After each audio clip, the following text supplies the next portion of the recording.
တုံးတဲ့ကောင်မဟုတ်ပဲဟန်မဲရှိပြီးအဆန်မရှိရကောင်ချဖို့စိန်ခေါ်ပြီးမှကြောက်နေရလားဘာညာနဲ့ပြန်ပြောပါတယ်ပြီးရဲ့နောက်ကိုနိုဟာနင်ညာအချင်းချင်းပညာပြိုင်တဲ့အနေနဲ့ခေါင်းစည်းကိုပတ်လိုက်ဖို့နာရူတိုကပြောပေမဲ့သူ့ရဲ့နှစ်ဖူးကိုချစ်ရအောင်ထင်အောင်လုပ်နိုင်မှာမဟုတ်တာကြောင့်အပိုတွေလုံးမနေပဲသူ့လိုမျိုးလူတော်လူတဲ့တယောက်နဲ့အဆင့်ချင်းတူတယ်လို့ထင်နေလားဆိုပြီးဆာစကဲကပြန်မေးပါတယ်နာရူတိုကတော့မင်းတို့ဆက်ပြီးမတိုးတက်လာတဲ့ကောင်ကိုမှတ်မိဘူးလို့တခါမှမတွေးဘူးဘာညာနဲ့ပြောပြီးနှစ်ယောက်သားရဲ့ခေါင်းမိုးတိုက်ပွဲကိုစလိုက်ကြပါတယ်ရှယ်ရင်ငန်းကြောင့်ထိုင်ကျူစုမှာဆာစကဲကပိုတာတယ်လို့ရှိပေမဲ့ဘားတစ်ပြန်ကြားတစ်ပြန်ချနေကြပြီးဆာကူရာကတော့ဘေးမှာရက်နေပြီးတငယ်ချင်းနှစ်ယောက်ရဲ့တိုက်ပွဲကိုကြည့်နေပါတယ်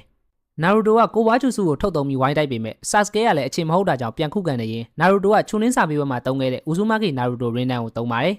ဆာစကဲကလည်းအတာလေးကလိုက်ပြီးကိုဝါတွေအားလုံးကို Fireball ကျူစုနဲ့ရှင်းလိုက်ပါတယ်ဒါပေမဲ့မီးတွေကနေနာရူတိုကရာဆင်ဂန်နဲ့အသင်းဆောင်နေပြီးဆာစကဲကတော့နာရူတိုသုံးတာဘာကျူစုမှမသိပေမဲ့ချီတိုရီကိုထုတ်လိုက်ပါတယ်အဲဒီနောက်နှစ်ယောက်သာအသေးကြီးဖိုက်ကြတော့မယ့်အချိန်မှာဆာကူရာကတော်လိုက်ကြဖို့ဝင်တာတဲ့အချိန်တစ်ဖက်မှာလည်းအတန်ရွာရှိနိုဘီတွေကရောက်နေကြပြီဖြစ်ပါတယ်နာရူတိုနဲ့ဆာစကဲကလည်းလက်လုံကုန်ကြပြီးသူတို့ရဲ့ဂျူစုတွေကိုရက်လို့မရတော့တဲ့အချိန်ခါခါချီရောက်လာပြီးနှစ်ယောက်လုံးကိုရေတိုင်ကြီးဘက်လမ်းလွှဲပေးလိုက်ကနာရူတိုရဲ့ရာဆင်ဂန်ကိုလည်းတတိထားမိသွားပါတယ်ဆာစကဲတိုက်လိုက်တဲ့ရေတိုင်ကြီးကထိခိုက်မှုကြီးတာကြောင့်ရေတွေတလက်ဟောစီးကြလာပြီးနာရူတိုဘက်မှာတော့အပေါက်သေးသေးလေးသာဖြစ်သွားပါတယ်